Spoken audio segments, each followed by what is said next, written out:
इस कहानी की लेखिका है सोनिया सैनी।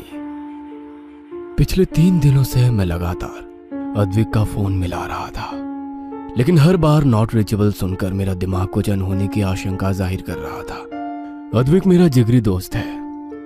हम दोनों ने साथ साथ इस कंपनी में एज ए इंजीनियर ज्वाइन किया था। आजकल वो इंडिया पाकिस्तान बॉर्डर के पास पहाड़ी इलाके में एक टनल पर काम कर रहा है। उसे यहां से गए 2 महीने हो गए हैं और इन 2 महीनों में ऐसा कोई दिन नहीं गया जब उसने मुझसे बात ना की हो। कुछ दिन पहले यार रोहित, जब यहाँ पहाड़ों में प्रोजेक्ट मिला था तो मैं मन ही मन बहुत अपसेट था। लग रहा था इस छोटे से पहाड़ी गांव में पता नहीं कैसे मैनेज करूंगा। यहाँ आकर पता चला कितना सुकून, कितना ठहराव है यहाँ की जिंदगी में। अब तो मुझे यहाँ की जिंदगी से प्यार हो गया है। भाई, तेरे लक्षण कुछ सही नहीं लग रहे हैं, बता क्या बात है। रोहित यार, गांव से साइड पर जाते हुए बीच में एक घना जंगल पड़ता है। इसी जंगल के ठीक बाद एक छोटा सा झोपड़ी नुमा मकान है। मैंने एक सुंदर सी लड़की को अक्सर इस मकान की खिड़की पर बैठे हुए देखा है। उसकी नीली गहरी आंखों में कुछ है यार, उसका ख्याल जाता ही नहीं है मेरे मन से। मैं चाहे जहां रहूं ऐसा लगता है उसकी आंखें मेरे साथ ही है।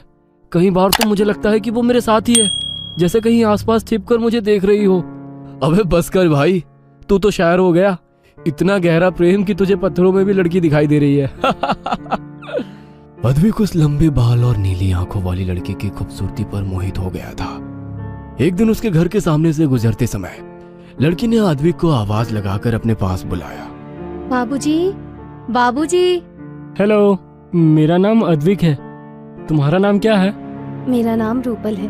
मेरा इस दुनिया में कोई नहीं है, बस यहाँ बैठकर राह देखती रहती हूँ। शायद कभी कोई आए जिसे मैं अपना कह सकूं। अच्छा, एक बात पूछ सकता हूँ? तुम रोज मुझे यहाँ बैठकर देखती हो, क्या तुम मुझे पसंद करती हो? आप तो मुझे एक नजर में ही भाग गए थे, लेकिन मेरे जैसी गांव की अनाथ लड़की को आप क्यों पसंद करोगे? तुम मुझे बहुत पसंद हो। मैं तो कभी सपने में भी नहीं सोच सकता कि तुम्हारी जैसी परी जितनी सुंदर लड़की मुझसे प्यार करेगी। अद्विक और रूपल रोज ढेरों बातें करते और फिर अद्विक रात को मुझे रूपल के बारे में बताता। ऐसे ही दिन बीतते जा रहे थे। अरे भाई, थक गया तेरी रूपल की तारीफ सुनते हुए। एक फोटो ही भेज दे उसकी, मैं भी तो देखूं तेरी परी को। अरे यार, वो बहुत शर्मीली है, फोटो खींचने ही नहीं देती है। उसे ये सब पसंद नहीं है। अच्छा सुन, कल मैं शादी कर रहा हूँ। 15 दिनों में प्रोजेक्ट का काम भी खत्म हो रहा है। फिर मुंबई में जोरदार पार्टी करेंगे। भाई, लड़की मिल गई तो दोस्त को भूल गया। अकेले अकेले कौन शादी करता है यार। तू कहे तो मैं पहुंच जाता हूँ कल। नहीं यार, एक्चुअली वो रूपल है ना, वो चाहती है कि हमारी शादी ऐसे ही हो, एकदम सादगी से। अद्विक ने वादा किया था कि शादी के बाद वो रोहित को वीडियो कॉल करेगा और रूपल से भी मिलवाएगा। पूरा दिन बीत गया था, लेकिन अद्विक का कोई फोन नहीं आया था। रोहित को लगा कि शायद नई नई शादी है, रूपल के साथ बिजी होगा।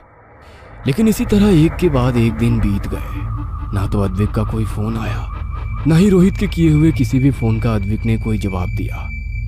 3 दिनों के बाद ऑफिस में इंफॉर्मेशन आई कि अद्विक लापता है। यह खबर सुनते ही रोहित के पांव के नीचे से जमीन ही निकल गई थी। जो लड़का अपने नए जीवन की शुरुआत करने के लिए इतना उत्साहित था, अचानक कैसे और कहां गायब हो गया। अगले ही दिन अपने 2 दोस्तों को साथ लेकर रोहित उस गांव में अद्विक को ढूंढने के लिए पहुंच गया था। जिस समय रोहित गांव पहुंचा, दिन ढलने को था। चारों ओर घना कोहरा दिखाई पड़ रहा था। अद्विक ने बताया था कि साइड से गांव जाते समय जंगल के किनारे ही उस लड़की का घर था। इसलिए रोहित सबसे पहले रूपल से मिलने के लिए जंगल की ओर बढ़ गया। जैसे जैसे वो तीनों जंगल में आगे बढ़ रहे थे, ना जाने क्यों बढ़ते अंधेरे के साथ एक अजीब सा खौफ उनके मन में फैलता जा रहा था। दिन ढलने के बाद गांव का कोई भी आदमी उस जंगल में दिखाई नहीं पड़ रहा था। रोहित, कैसी डरावनी जगह है भाई ये। ना आदम ना परिंदा, दूर दूर तक बस बर्फ और कोहरा दिखाई दे रहा है। हाँ, जिस लड़की और घर के बारे में तू बता रहा था, उसका तो यहाँ नामो निशान भी नहीं है। तो खुद सोच, ऐसे सुनसान जंगल में कौन लड़की अकेली रहेगी।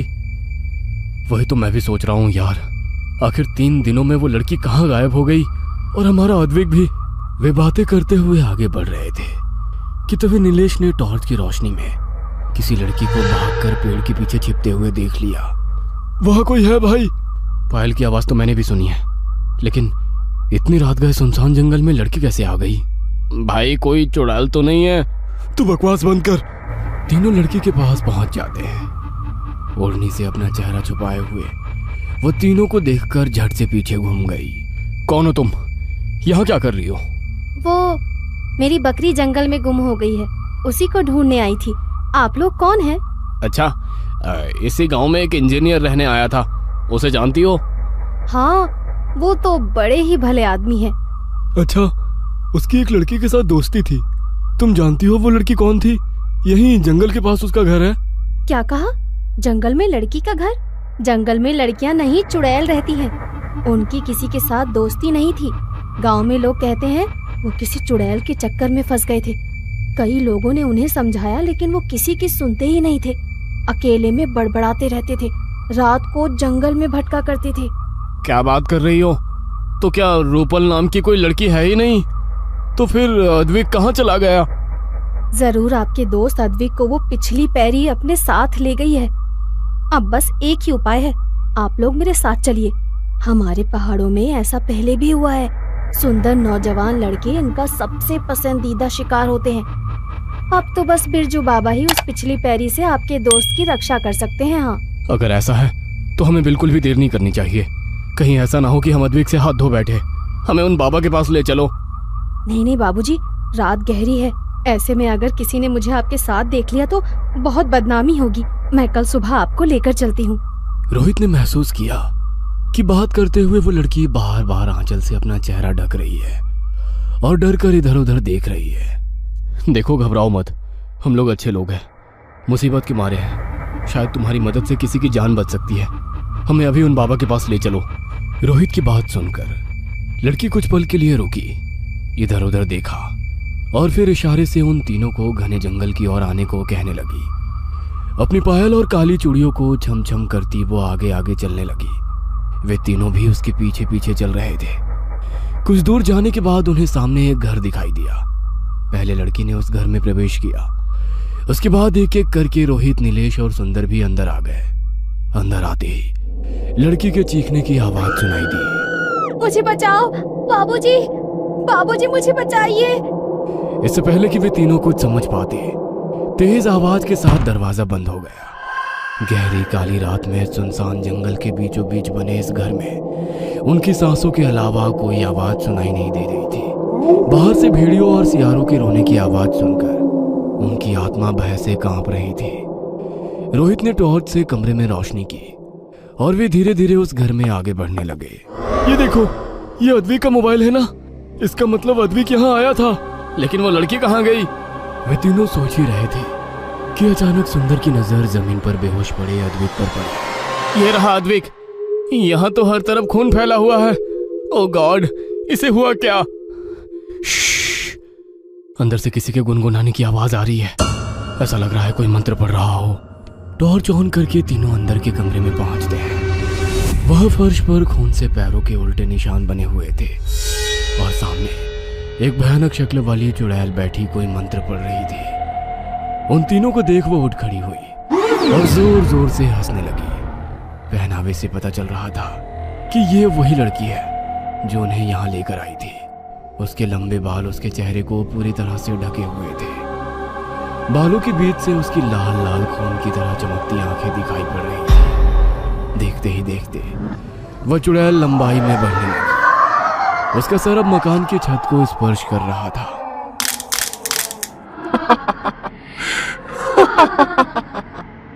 कभी उल्टे पैर देखे हैं? मरने से पहले देख लो कि कैसी होती है पिछली पैरी। बड़े बेवकूफ होते हो तुम शहर वाले। जरा सी सुंदर लड़की देखी नहीं कि आ गए उसके बहकावे में। आज अमावस्या की रात है, तुम चारों की बलि देकर तुम्हारा खून पीऊंगी मैं। तुम्हें क्या लगता है तुम मुझे यहाँ लेकर आई हो? मैं तो तुम्हें देखकर ही समझ गया था कि तुम ही हो जवान लड़कों का शिकार करने वाली पिछल पैरी। फिर भी अपने शक को पुख्ता करने के लिए मैंने तुम्हारे साथ चलते समय पीछे मुड़कर तुम्हारे पैरों के निशान देखे जो उल्टे थे। अब तो मुझे पक्का यकीन हो गया था कि तुम एक चुड़ैल हो। अद्विक के गायब होने के बाद मैं लगातार उसका फोन मिलाता रहा, लेकिन उसने फोन नहीं उठाया। फिर मैंने अपने प्रोजेक्ट हेड को फोन करके सारी बातें विस्तार से बताई। उन्होंने गांव में पूछताछ कराई तो पता चला यहाँ रूपल नाम की कोई लड़की है ही नहीं। और अद्विक को अक्सर अकेले में कई लोगों ने हंसते बातें करते भी देखा था। जिस मकान की अद्विक बात करता था असल में वहां कुछ था ही नहीं, वो तो तुम्हारा रचा हुआ भ्रम जाल था। गांव के लोगों ने उसे समझाया भी, लेकिन वो तुम्हारे सम्मोहन में था। उसे रूपल के अलावा कुछ दिखाई नहीं दे रहा था। गांव के लोगों ने बताया कि यहाँ सैकड़ों सालों से पिछल पैरी घूम रही है, जो ऐसे ही नौजवानों का अमावस्या को शिकार करती है। पिछल पैरी रोहित की बात सुनकर बहुत गुस्से में आ गई थी। गुस्से में वो जोर जोर से चीखने लगी और अपनी 3 फीट लंबी जीभ को हवा में लहराने लगी। देखते ही देखते कमरे में एक सी शक्ल सूरत को 4-5 चुड़ैल दिखाई देने लगी। बिजली की तेजी से वो रोहित के शरीर के हर पार निकल गई। अचानक ही पिछल पैरी सुंदर को घसीटकर दूसरे कमरे में ले जाने लगती है और बाकी की चुड़ैलें वहां खड़े होकर जोर जोर से हंसने लगती हैं। ये सब भ्रम है, असली चुड़ैल सुंदर को अंदर ले गई है। बाबा ने बताया था खून पीते समय ही त्रिशूल घोंपने से उसका अंत हो सकता है। रोहित दौड़ते हुए अंदर वाले कमरे में गया। वहां पर पिछल पैरी अपने पहने नाखूनों से उसकी गर्दन को चीर चुकी थी और अपने दांत गड़ाकर उसका खून पी रही थी। रोहित ने आओ दिखाना ताओ बजरंग बली का नाम लेकर वो त्रिशूल उसकी कमर में घोंप दिया। एक तेज चीख के साथ पिछल पैरी के साथ साथ उसके सारे रूप जलकर भस्म हो गए। रोहित और नीलेश ने सहारा देकर सुंदर और अद्विक को उस घर से बाहर निकाला। अद्विक की हालत बहुत खराब थी। थोड़े इलाज के बाद सुंदर और अद्विक सामान्य हो गए। कहते हैं कि अद्विक को आज भी कई बार रात को अपने घर के बाहर कोई काले कपड़ों वाली स्त्री छिपकर उसे घूरती दिखाई देती है।